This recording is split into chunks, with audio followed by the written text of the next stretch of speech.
Hey, so hello everyone. So this video is going to demonstrate various aspects of the citric acid cycle, also known as the Krebs cycle, and I'll be going over structure, enzymes, reaction types, cofactors, and such about the cycle, so you have an easier time remembering and memorizing it. So right here are the important products produced from one of these cycles, so you might want to memorize these right away. So one molecule ATP is produced, 3 molecules of NADH, and 1 FADH2 molecule is produced. So the citric acid cycle has 8 steps of reactions. And steps 1, 3, and 4, as indicated with the circles, are irreversible reactions. The rest of the reactions are reversible, so knowing that 1, 3, and 4 are irreversible makes this easier to determine. So it's going to look overwhelming at first, but once I break it down, it's not going to be so bad. So here's all the enzyme types and reactions for each step. You have to get familiar with these words in the list, and using an acronym to make will make memorization easy. So you have synthase, aconitase, dehydrogenase, synthetase, defumarase. Those are different types of enzymes. And for reaction types, you have condensation, isomerization, oxidative decarboxylation, substrate level phosphorylation, dehydrogenation, hydration, and oxidation. So starting with enzymes, the acronym I use to help break these down is this. So every sad adult does do some different funny dance. So the E, the E part of the acronym represents that I'm using the enzyme acronym list, so I don't get confused with the reaction type acronym list. And then speaking of the reaction type list, the acronym I use is running can increase old opera singers' deep harmonizing octaves. Now you can use you can make up any acronym you want, but this is what I use, and maybe it'll help you. So the R in running again indicates that I'm using the reaction type acronym list, and I don't get confused with the enzyme acronym list. But there's a trick to this, is that you have to differentiate between two things. So in the enzyme list, there's synthase and synthetase. So when you reach the S, you just have to know to be able to differentiate between these two. Same goes with reaction type. There's 2 different kinds of O's. There's the O's in the old and the opera for oxidative decarboxylation, and then there's the O in octave for oxidation. You just have to, memorize and differentiate between those. Alright, so here's another thing you want to have. Just get familiar with and just basically just memorize. So starting from the top, this is what the first reaction is. First reaction, you just go clockwise in the circle in each of the 8 steps. This whole thing right here represents reaction. The second reaction, this whole part represents the third reaction. The things in brackets are intermediates in these reactions. Here's the 4th, 5th, 6th, 7th, and 8th reaction. So you'll pause the video here, kind of get this down, know the order, because this is going to be a crucial part in helping you memorize. So you memorize this, you have the enzyme list memorized, you're going to fly through this easy. Alright, so this is the first reaction of the citric acid cycle. And as you can see from the circle we memorized, acetyl-CoA and oxaloacetate create citrate. Now, as for tricks for the structures, acetyl-CoA, luckily it's pretty easy structure to memorize. Same with oxaloacetate. This will come up again, so memorizing it be useful. Again, if you can memorize, this first reaction, memorize everything on this page, it'll make driving the next structures and steps a lot easier. So, if it helps you, with citrate, if you disregard the COOH, kind of looks like a cursive C. Cursive C, which I drew down here. It's for citrate, but that doesn't help you, just disregard it. But it'd be really beneficial if you can just memorize this, because the rest of the cycle will be pretty easy to go. So for the enzyme, if you're not cheating from looking up, if you're not looking at the top, using our acronym list. So we'll go every sad S synthase. Okay, to synthase enzyme, what's being synthesized? Oh, citrate is. Enzyme must be citrate synthase.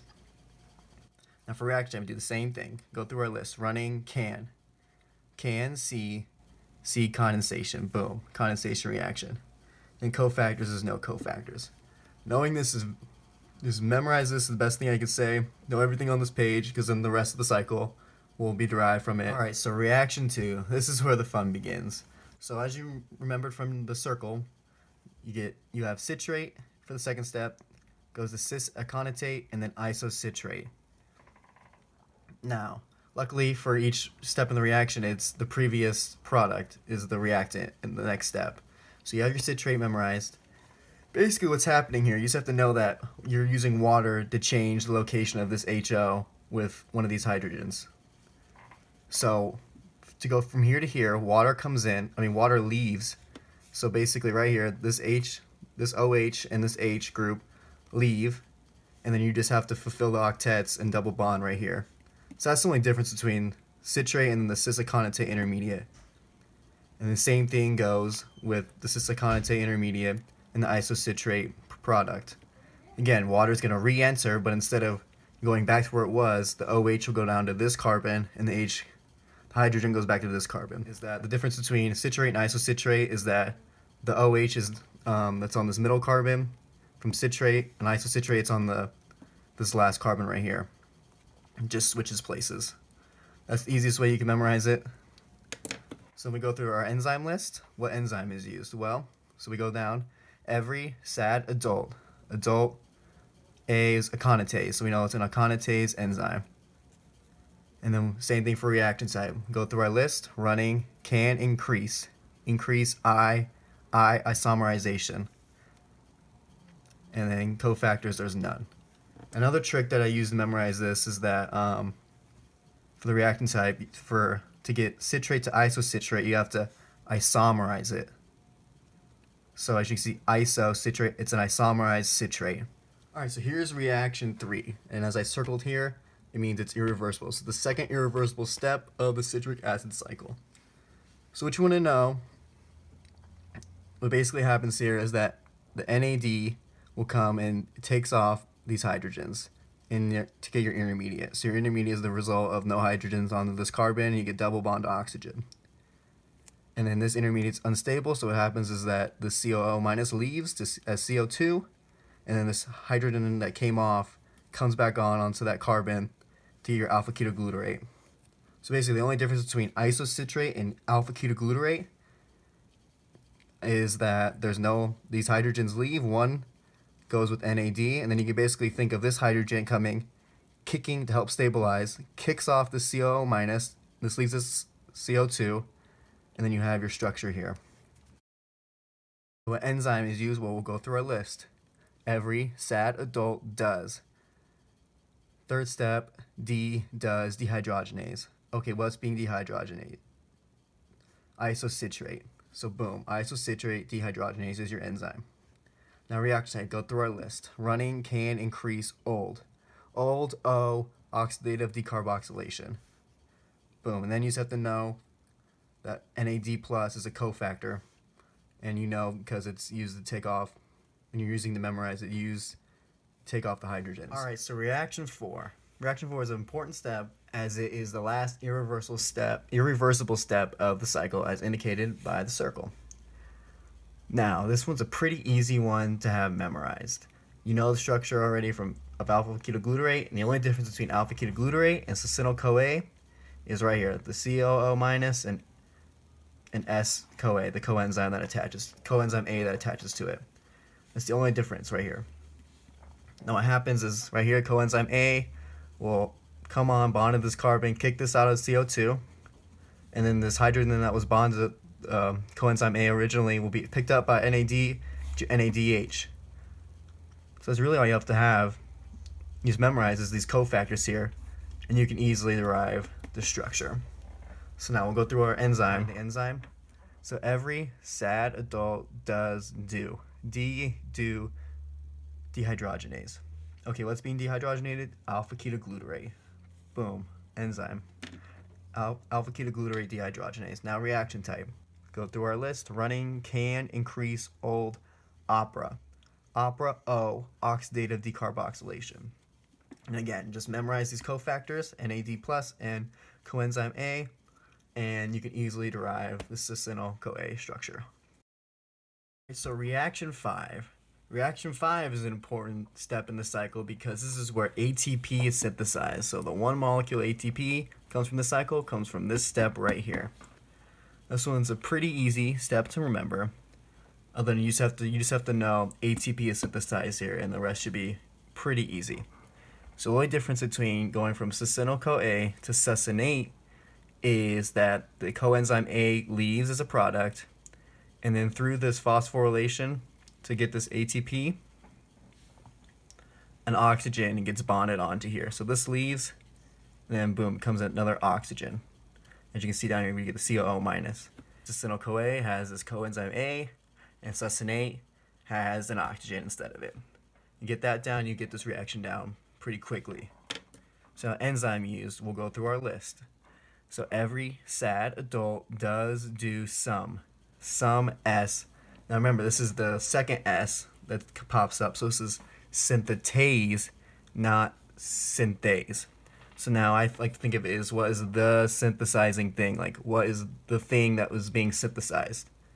Oh, well, it's succinyl-CoA and then synthetase. That's your enzyme. And then now we go through our reaction. So we got running can increase old opera singers S. S is sub-level phosphorylation, substrate level phosphorylation, which anytime you see that, that's when it means ATP is derived.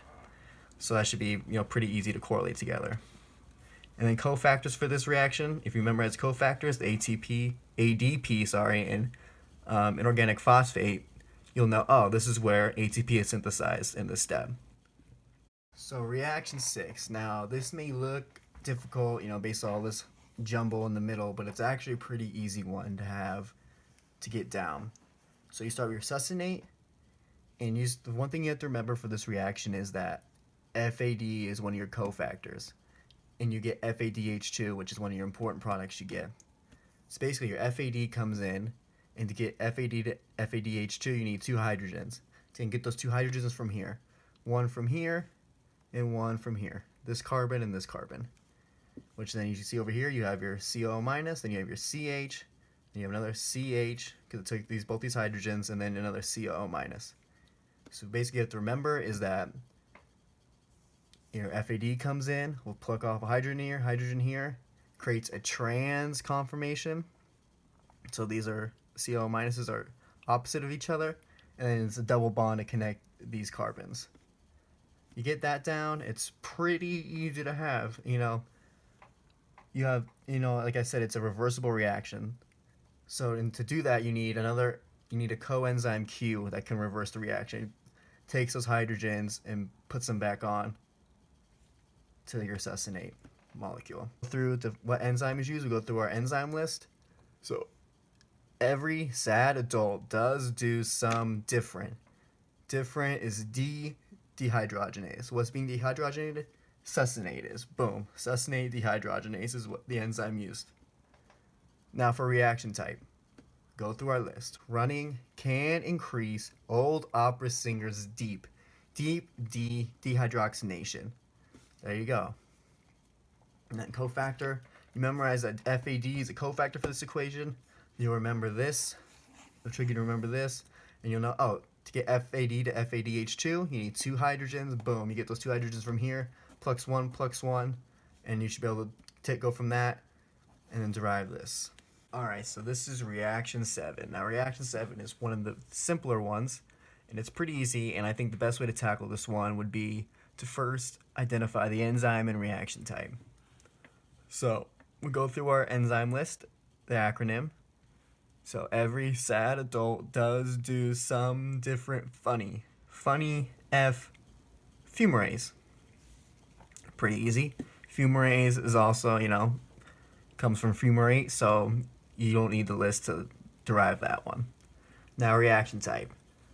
So go through our acronym list. Running can increase old opera singers deep harmonizing. Harmonizing H hydration. That's what you need to know. This will help you. This reaction's hydration. So hydration, you're going to use water. So as you can see, water is here. What's basically happening, you have your original structure here. So here it is. This structure is the same as this, other than there's no double bond. And then what happens is that you're basically just putting water, you're hydrating this molecule and putting water on there. So you add H2O, boom, you're going to add an OH molecule on one and a hydrogen on this bottom carbon. That's the difference in the structures. So you know that, this reaction 7 is a hydration reaction. You know that, okay, you'll start with fumarate, and then you're going to add H2O onto it. So you'll add an OH group to this top carbon, and then you'll just add an H to the second carbon, and boom, you get your L-malate. And then for cofactors, there's no cofactors. You just have to know that water is used in this reaction because it's a hydration reaction. Alright, so reaction 8, the last step of the cycle. And we know from step 7 we have our malate that was produced, and then we know back to step 1 that we use oxaloacetate. So those are two things being used in this reaction. So I think the first thing that's important to know to get this reaction down is to know that the cofactor for this reaction is NAD+. By getting that down, you'll know, okay, what's basically happening in this reaction. So NAD is going to take a hydrogen to get NADH, and then what happens is another hydrogen comes off of the OH, and you get your H+. That's where these two hydrogens come from. One comes from the OH, and the other comes from this hydrogen here. And then you're left with this structure here, with the double bond to oxygen. So now we go through our enzyme list to derive the enzyme, our acronym. So we go, every sad adult does do some different funny dance. Dance dehydrogenase. What's being dehydrogenated? Well, these hydrogens are coming off of malate, so malate is being dehydrogenase. So enzyme, malate dehydrogenase. And then as for the reaction type, we go through our list. Running can increase old opera singers' deep harmonizing octaves. Octaves, oxidation. Oxidation because this is the malate is being oxidized into oxaloacetate, which you can see here.